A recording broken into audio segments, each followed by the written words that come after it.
vimos la clase pasada, que es una complicación de la colecistitis, ¿vale? Entonces, ¿sí se ve la pantalla? ¿Sí, verdad? Mire, con este tema estamos repasando muchas veces la anatomía del hígado y de la vesícula biliar, ¿vale? Entonces, se la repetimos rápidamente. Acuérdense que es una forma de pera, mide más o menos entre 7 y 10 centímetros. Yo les decía a los alumnos que para que se la aprendan, mide 8 por 4 por 4. Es mucho más fácil aprendérsela así, ¿vale? Tiene una capacidad de 60 mililitros, que es el límite normal para los estudios de ultrasonido. Entonces, apréndansela así, capacidad 60 mililitros, ¿vale? Se encuentra en el segmento 5 del hígado, en la parte inferior del mismo, ¿vale? Está irrigada por la arteria cística y obviamente tiene una venita también que se llama cística. La arteria cística es rama de la hepática derecha, aunque tiene algunas modificaciones en algunos pacientes, puede ser de la arteria hepática derecha, de la arteria izquierda o directamente de la común. ¿Vale? Está inervada por dos elementos, el nervio vago y el plexo celíaco, que son los elementos por los cuales nos da su función y también a donde se refiere el dolor cuando ésta está enferma, ¿vale? Los conductos biliares tienen una gran alteración en su morfología, es decir, a través del cístico, y puede llegar al colédoco, puede llegar al hepático común, puede llegar al hepático derecho, puede llegar desembocar directamente cerca de la segunda porción del duodeno en el colédoco. Entonces tiene una gran variedad de disposiciones, ¿vale? Pero en general, la vesícula biliar desemboca a través del cístico en el conducto colédoco, ¿vale? Este conducto colédoco se forma el hepático común al unirse con el cístico. A partir de ahí nosotros consideramos que es el colédoco, y de ahí se va, mide más o menos, es variable, pero mide más o menos unos 10 centímetros. Tiene un diámetro normal de 5 milímetros y se une al conducto pancreático en su porción final para desembocar en la segunda porción del duodeno y formar, a través de las fibras que nos mencionaban sus compañeros, primero un complejo esfinteriano de Boyden, que son 4 músculos que permiten contraerse, y eso genera la disminución o el aumento de la cantidad de bilis que se secreta a través de esto, ¿sale? El colédoco tiene varias porciones, dependiendo de dónde se encuentre. Una porción intramural, que es propiamente el ámpula de Vater. Intramural es la partecita que entra dentro del duodeno. Una porción intrapancreática, una porción retropancreática y una porción supraduodenal, ¿vale? Algo muy curioso de este elemento, que vamos a tratar hoy, que es la coledocolitiasis, y específicamente del colédoco, es que está formado por dos elementos. Cuando nosotros somos embriones, se generan dos botones embrionarios para la formación de las vías biliares, uno superior y uno inferior, y de ahí que la irrigación del conducto, de este conducto del colédoco, tiene doble irrigación, una irrigación superior y una irrigación inferior. La irrigación superior viene de la arteria hepática y la irrigación inferior viene de las gastroduodenales. Entonces, se generan arterias que van equidistantes, más o menos si nosotros viéramos las manecillas del reloj, unas van a las 3 y otras van a las 9, ¿vale? Esta irrigación es importante, sobre todo porque nosotros no podemos quitarle tanta irrigación porque se necrosa o porque se estenosa si es que nosotros modificamos esta irrigación. No es como otros órganos que tienen específicamente una arteria y que de ahí genera toda la irrigación. Este tiene dos, pero es muy pobre porque no tiene la irrigación propia de este órgano. ¿Vale? El esfínter es variable el tamaño, más o menos es entre 5 y 7 milímetros lo que mide, aunque puede ser tan pequeñito como 3 y tan grandote como 10 milímetros. Es la porción más distal del conducto colédoco, justo donde se une con el conducto pancreático. Y tiene varios elementos. Les decía que más que uno solo, es un complejo esfinteriano. Tiene un músculo específicamente para el conducto pancreático, un músculo proximal para el colédoco, un músculo que conforma ambos conductos y uno final que es el que finalmente forma la papila. Entonces está formado por varios musculitos más que uno solo, es un complejo esfinteriano de Boyden, ¿sale? Todo este complejo esfinteriano se empezó a estudiar porque no se sabía por qué se secretaba más bilis o menos bilis o por qué se generaban algunas alteraciones durante la alimentación. Entonces se dieron cuenta que cuando nosotros comemos, la gran cantidad que está almacenada de bilis en la vesícula se pasa a través del conducto cístico, todo esto a través de la estimulación con la colecistoquinina y es vertida hacia el colédoco para llegar finalmente a la segunda porción del intestino, ¿vale? Pero todo esto se va generando de acuerdo a las contracciones que se generan en el esfínter de Oddi o en el complejo esfinteriano de Boyden. Tanto así que a veces hay regurgitación del conducto colédoco hacia el conducto pancreático porque uno u otro de los músculos están alterados para que esto suceda. Ya habíamos mencionado la bilis, sobre todo cuando vemos ictericia y los otros temas. Acuérdense que la bilis tiene varios componentes. Tiene mucha agua, tiene pigmentos biliares, sales biliares, tiene proteínas, lípidos, colesterol. Ajá, y esta es secretada por los hepatocitos, se va a través de los conductos biliares y se almacena en la vesícula biliar, ¿vale? Entonces, acuérdense el ciclo de las bilirrubinas. Acuérdense que todo se genera a través de la ruptura de la hemoglobina de dos segmentos, la globina y el heme. El heme se divide en dos segmentos, la biliverdina y el hierro. Y la biliverdina, que es la que nos ocupa en este caso, se va a transportar hacia el hígado, donde se convierte en bilirrubina no conjugada, luego se conjuga y después se secreta a través de los conductos biliares para llegar al intestino y a través de las bacterias se vuelve a alterar para que pueda ser reabsorbida y una porción muy pequeñita se secreta a través de la uresis o a través de las heces. Más o menos el 80% de toda esta bilis se absorbe a través del ilion y el resto se va a convertir en elementos como tal el desoxicolato y el litocolato para excretarse en las heces o en la orina. Este es muy importante porque los pigmentos biliares no se están generando a cada momento, sino que se reciclan. Más o menos entre el 90 y 95% se reciclan a través de la porta y solamente 5 a 10% se secretan a través de la uresis o las heces, ¿vale?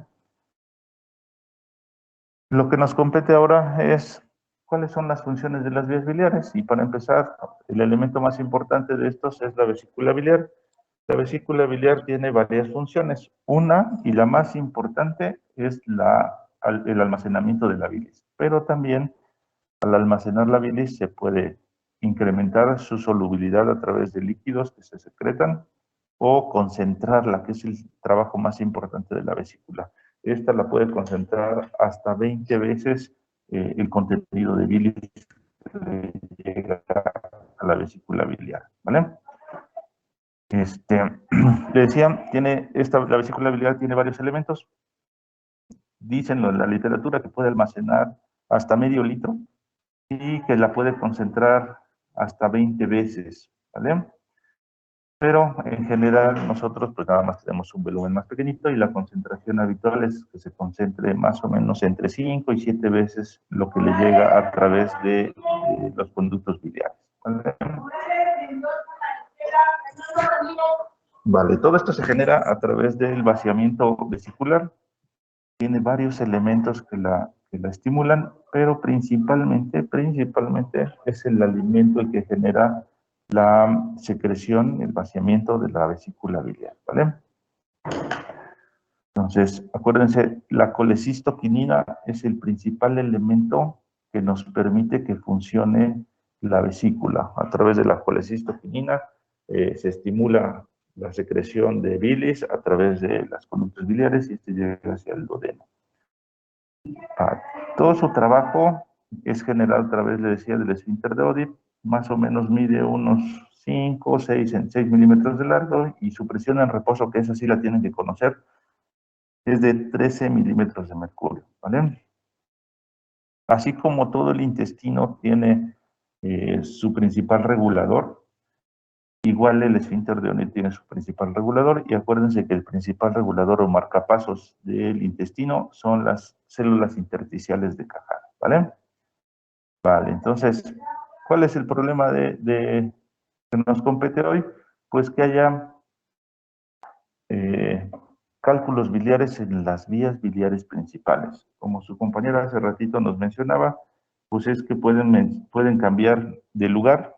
Habitualmente los tenemos en la vesícula biliar, pero pueden migrar hacia las vías biliares principales, y eso es lo que nosotros llamamos coledocolitiasis. Sin embargo, eso es coledocolitiasis primaria. Sin embargo, digo secundaria. Sin embargo, también pueden generarse dentro de las vías biliares. Pacientes que ya fueron operados de la vesícula biliar y que después regresan porque tienen piedritas en las vías biliares, eso es una coledocolitiasis primaria. ¿Vale? Entonces, como bien su compañero lo mencionó, es más frecuente en mujeres. Obviamente, si la enfermedad de la vesícula biliar es más frecuente en mujeres, pues la coledocolitiasis pues también es más frecuente en las mujeres. Las causas, pues hay un montón, pero acuérdense que la obesidad, que sean mujeres, que estén en edad reproductiva, algunas operaciones gástricas, enfermedades de los eritrocitos, son formas como factores de riesgo o causas que pudieran condicionar que tengamos coledocolitiasis, ¿vale? Más o menos, se dice que entre el 3 y el 5% de los sujetos que tienen enfermedad por la vesícula biliar pueden tener coledocolitiasis, ¿vale? Entonces, es más o menos frecuente. Acuérdense que los litos pueden ser de muchas características, sobre todo los elementos que tenemos principalmente, como son lecitina, sales biliares y colesterol. El 80% de los cálculos se relacionan con colesterol y el resto con los pigmentos, ¿vale? Acuérdense que uno de los elementos más importantes para que se formen es que haya colesterol. Ajá. Si el colesterol se incrementa, la probabilidad de que nos den cálculos biliares es mucho mayor, ¿vale? Bueno, los cálculos de colesterol, como son los más frecuentes, también son los más bonitos. Son amarillitos, son lisitos, están muy bien determinados, y su principal factor es que haya sobresaturación de bilis con colesterol, ¿vale? Hay otros, les decía, como los que se forman de sales biliares y demás, pero son los menos, e incluso en nuestra población son raros. Es más común en las zonas orientales, en Japón, por allá, que son más frecuentes que aquí en México. Aquí en México son los de colesterol. Y como les decía la clase pasada, y como lo mencionó su compañera, el triángulo de Admiral es una de las formas en que se explica cómo se forman los litos, tanto en la vesícula biliar como en el colédoco, ¿vale?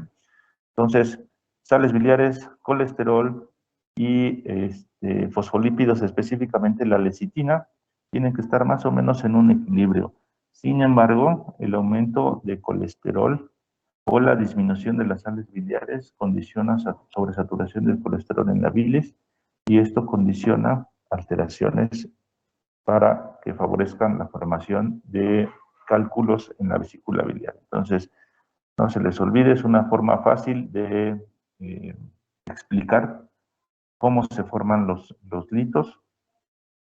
Esta persona que lo hizo solo se dio cuenta, a ver, cuáles son los elementos, qué más hay en la bilis. Pues hay colesterol, hay sales biliares, y hay lecitina. ¿Qué pasa? No, pues es que si hay más colesterol, les da más, se forman más los litos, ¿ok? Y si hay más sales biliares, también se forman litos, pero de sales biliares. Entonces, es una forma fácil de ejemplificar cómo se forman los litos tanto de la vesícula biliar como en el colédoco, ¿vale? Les decía que también hay otros cálculos. pero son menos, más o menos en nuestra población es mucho menos, ahí dice 20%, pero en nuestra población es mucho menos, más o menos entre el 10, 12%. Somos poquitos, entonces raros.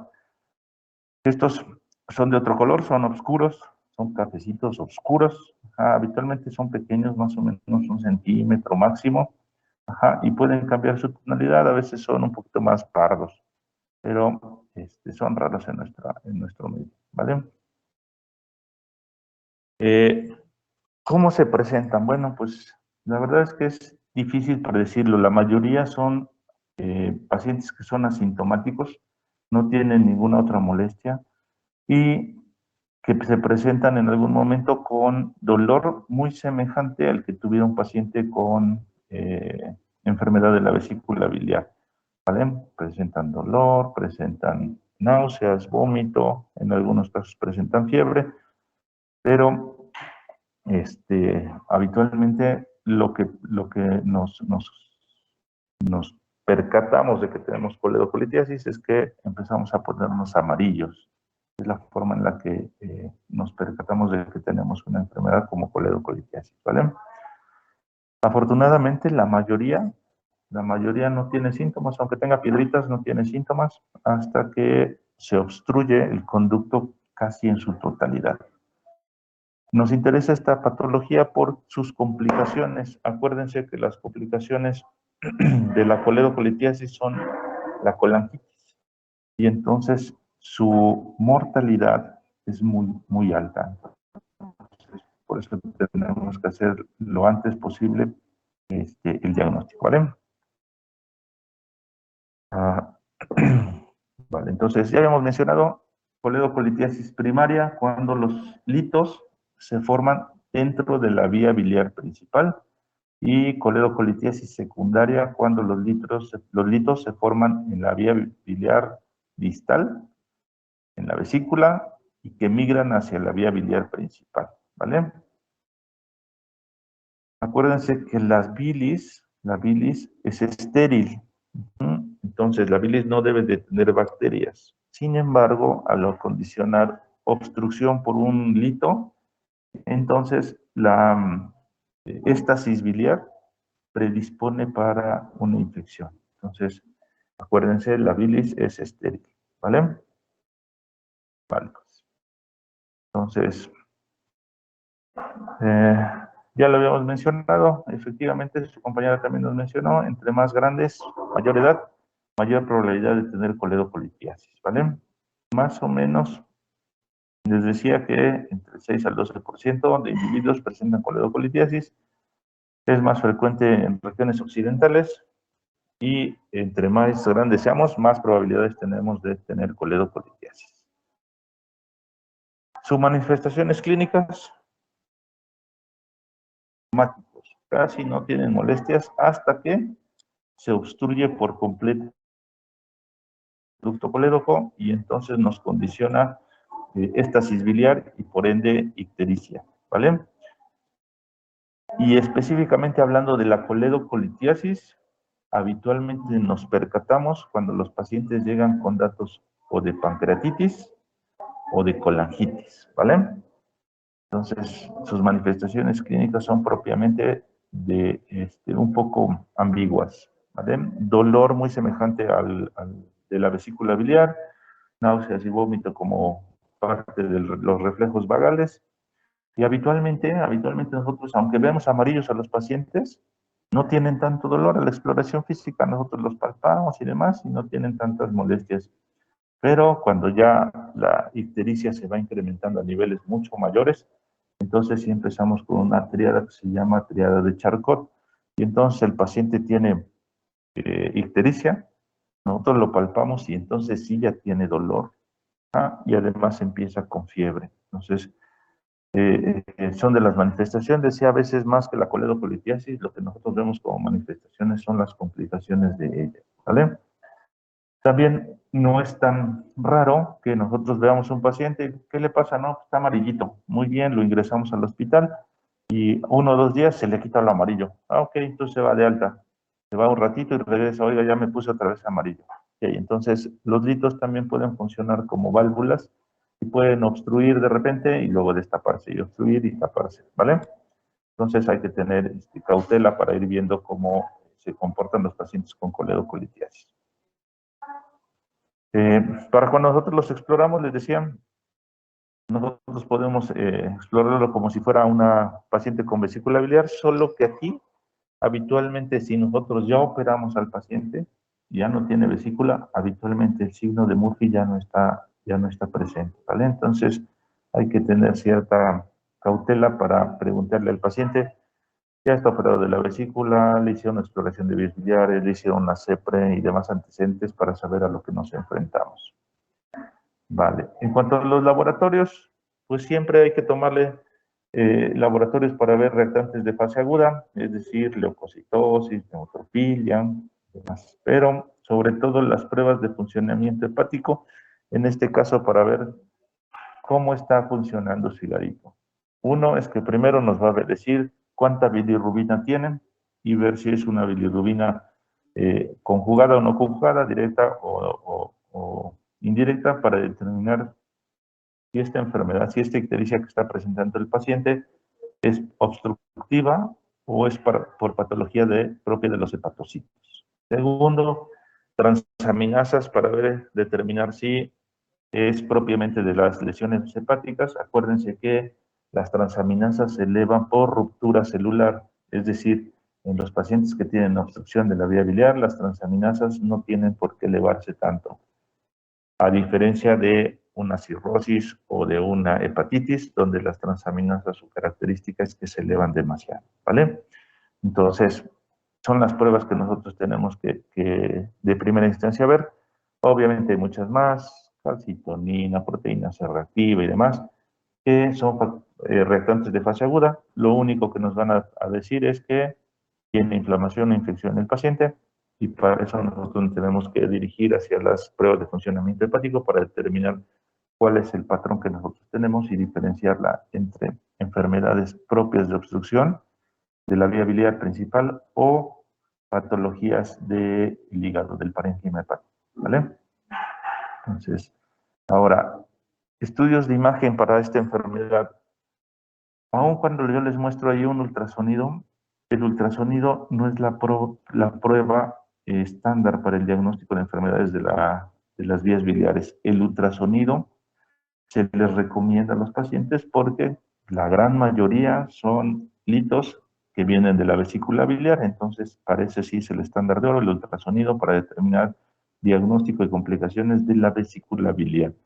Cuando nosotros vemos que no tiene vesícula el paciente o que sospechamos de otra alteración en los conductos biliares, el estudio que nosotros le pedimos es la colangioresonancia, es el estándar de oro para el diagnóstico y evaluación de patologías que se encuentran en la vía biliar principal.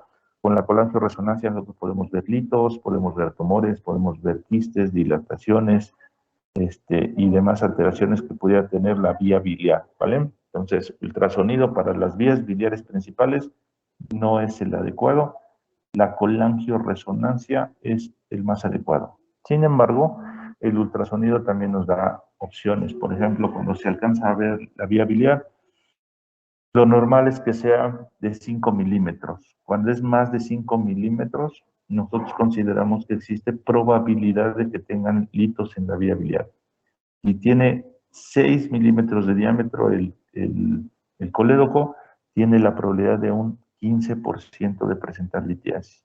Si tiene 7, tiene 20%, si tiene 8, tiene 30%, si tiene 9, tiene 40%, y si tiene 10, tiene 50% de tener coledocolitiasis, ¿vale? Esto todo es por ultrasonido. Y acuérdense, los pacientes que ya fueron operados de la vesícula biliar, los pacientes que ya les quitamos la vesícula biliar, empieza a dilatar el colédoco normalmente. Esto es porque ya no tiene sitios de almacenamiento. Entonces, si ustedes les dan un ultrasonido de un paciente que tiene 30 años que le quitaron la vesícula biliar y les dicen que el colédoco está de 10, muy probablemente ese colédoco sea normal, no se considera con dilatación, ¿vale? Vale. Nosotros podemos quitar los litos por muchas maneras de poderlo quitar.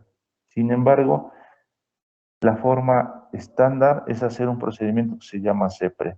Es una endoscopía que lleva el lente hasta la segunda porción del duodeno, se canula la papila.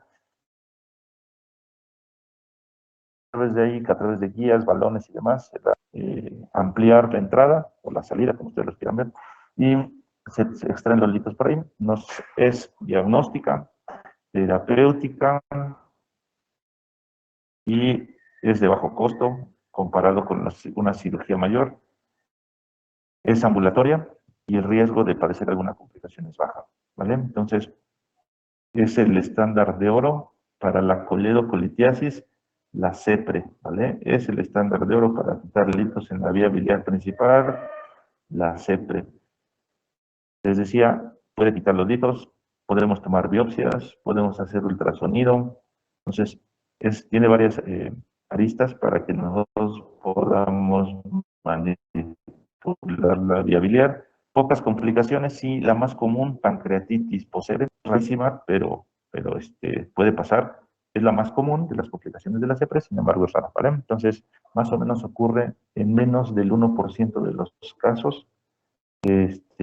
La segunda, que es todavía más rara, pero puede pasar, que es la perforación del duodeno, pero es rarísima, ocurre más o menos uno de cada 10,000 pacientes que se les hace el procedimiento, pero pues puede pasar, ¿vale? Entonces, pero lo que tienen que saber es el estándar de oro para la coledocolititis. Ahora, les había mencionado antes, casi siempre lo que vemos en pacientes con coledocolitiasis son sus complicaciones. Entonces, la más común que vemos de la coledocolitiasis es la ictericia obstructiva. La segunda es la pancreatitis. La tercera es la colangitis. Y muy rara vez y poco diagnosticada es la cirrosis biliar. ¿Vale? Pero apréndanse esas cuatro. Colangitis, ictericia obstructiva, pancreatitis y cirrosis biliar. La más común es ictericia obstructiva, la segunda es pancreatitis, la tercera colangitis y la última cirrosis biliar. ¿Sale? Entonces, les decía que el tratamiento, la CEPRE, eso es el estándar de oro. La otra que hacemos es la exploración de vías biliares quirúrgicas, es una cirugía abierta, les abrimos el colédoco, les ponemos una sondita en T y a través de ahí nosotros limpiamos el colédoco, ¿vale? La probabilidad de hacerlo pues depende más de los recursos que de las indicaciones quirúrgicas. La indicación quirúrgica en este momento es CEPRE a todos los pacientes que tienen coledocolitiasis, pero si no contamos con ella se puede hacer un procedimiento abierto. Algunas veces, y por ahí si ustedes lo leen y encuentras en algunos artículos que les gusta leer a ustedes o en los libros, la litotripsia también por ahí está mencionada, sin embargo, la probabilidad de que se logre con éxito es muy bajita, entonces se deja solo para pacientes que tienen contraindicación para una cirugía mayor o contraindicación para una CEPRE. Entonces, es rarísima, tiene poco éxito, por eso es que no se recomienda de primera instancia. ¿Vale? Ahora, ¿cuál es la complicación más frecuente, pero la más grave? La colangitis, ¿vale? La ictericia obstructiva, bueno, pues sí, se ponen amarillitos, los vemos y nos da chance de que lo podamos tratar. Le da pancreatitis, acuérdense, la pancreatitis, pues sí es grave, pero la mayoría encajan en la porción leve, entonces la mayoría se recupera sin mayor complicaciones. Pero la tercera complicación que sucede es la más grave porque el índice de mortalidad es muy alto. Entonces, la colangitis es una infección de la bilis, del tracto biliar, ocasionado porque se obstruyen los conductos biliares, ¿vale? Las causas, la más común es que haya cálculos biliares que obstruyen la salida de bilis a través del conducto colédoco.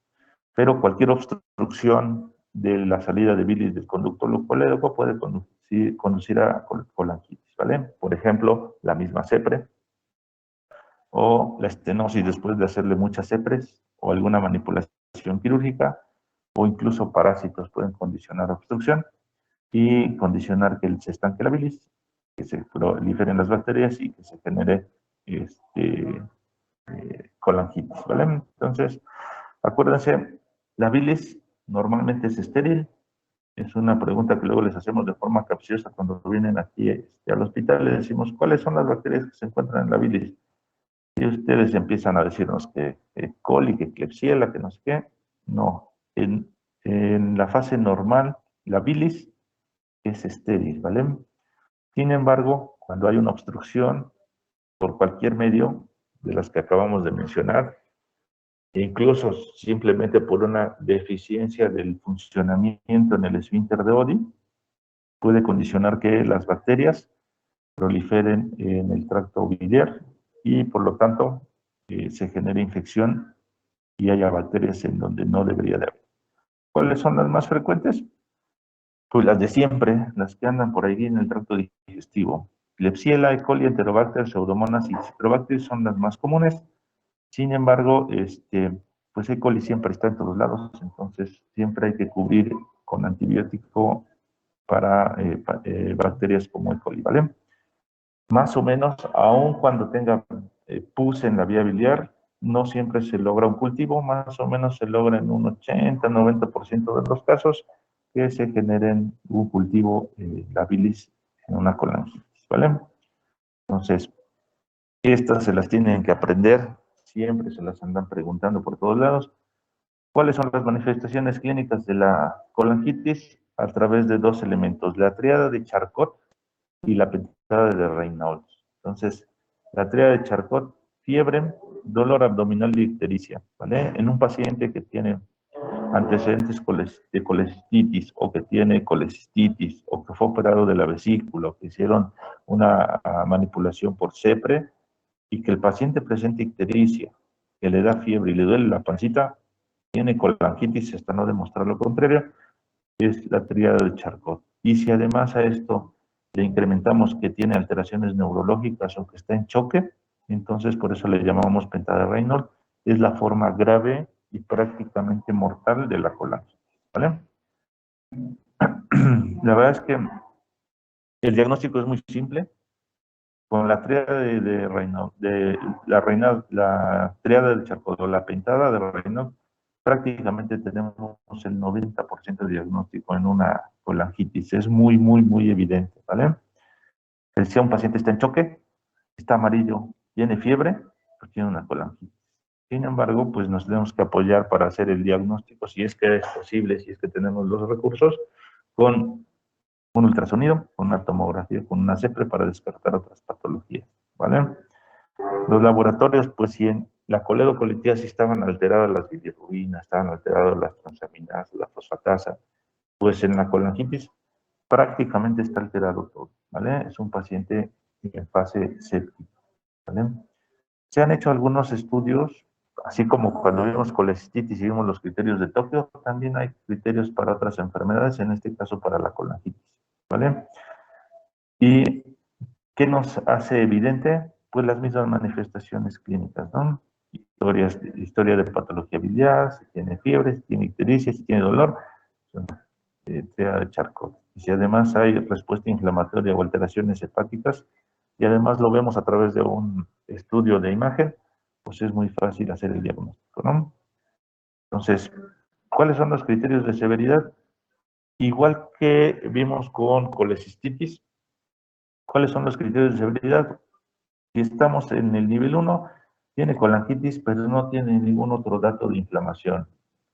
Ajá, o tiene datos de criterios de inflamación como leucocitosis, neutrofilia y demás, pero mejoran en su primer día de estancia hospitalaria. ¿Cuál es la colangitis aguda moderada? Los que esos criterios no mejoran, es decir, tiene leucocitosis o leucopenia, tiene fiebre, ajá, tiene incremento de las bilirrubinas. ¿Y cuáles están en una severa? Cuando tiene disfunción orgánica.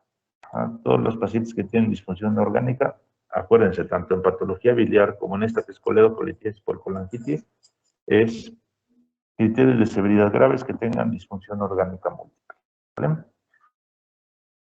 ¿Cuál es el tratamiento? Si la causa es que está obstruida la vía biliar, el tratamiento es por cualquier método drenar o quitar esa obstrucción, ya sea quitar la obstrucción o drenar la bilis que está ahí atrapada. Entonces, todos los pacientes que están estables, deberían de ir a CEPRE temprano. Obviamente se tiene que cubrir con antibióticos de amplio espectro, pero el principal es drenar la bilis que está ahí estancada, darle una salida o el elemento que esté condicionando esta cirugía. Entonces, ya sea por CEPRE o por cirugía, el tratamiento es una urgencia quirúrgica, ¿vale? ¿Cuáles son los antibióticos? Yo les decía antibióticos de amplio espectro, cualquiera, el que ustedes quieran, siempre y cuando cubra los elementos que nosotros mencionamos, ¿vale? Habitualmente nosotros damos opciones, esquemas de simples, no sé, ceftriaxona, metronidazol y amicacina. Sin embargo, la primera opción siempre es algún elemento que cubra con un solo antibiótico casi todos los microorganismos, principalmente piperacilina tazobactam o ampicilina sulbactam, son los que les va mejor a los pacientes si es que logramos ponérselos desde el principio, ¿vale?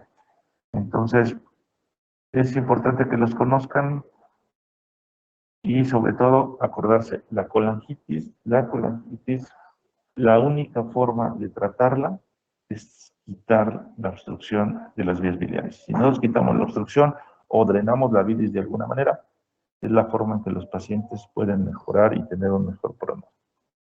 ¿Vale? Entonces, dudas, preguntas que tengan ustedes.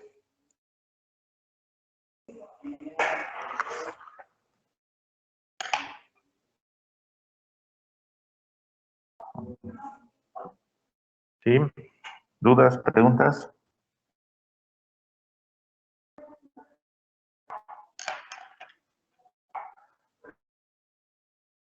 No, creo que no.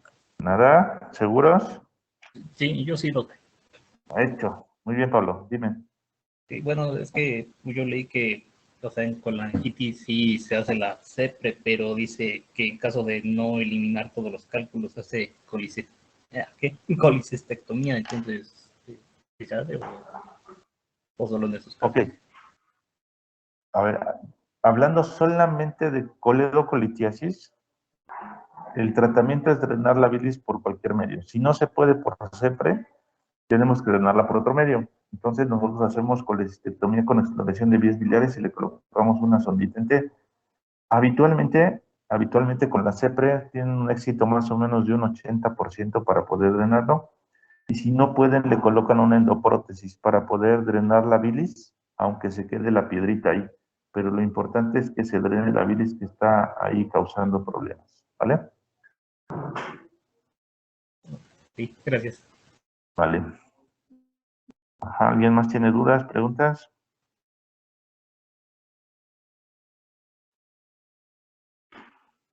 ¿Nadie?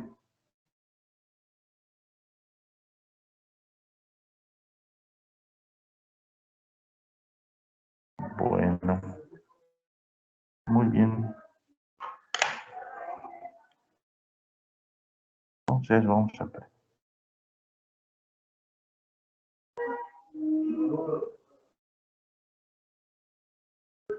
Vale.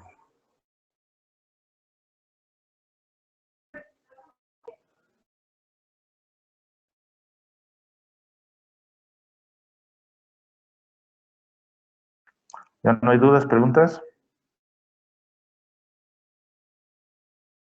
No, doctor, Nada, gracias.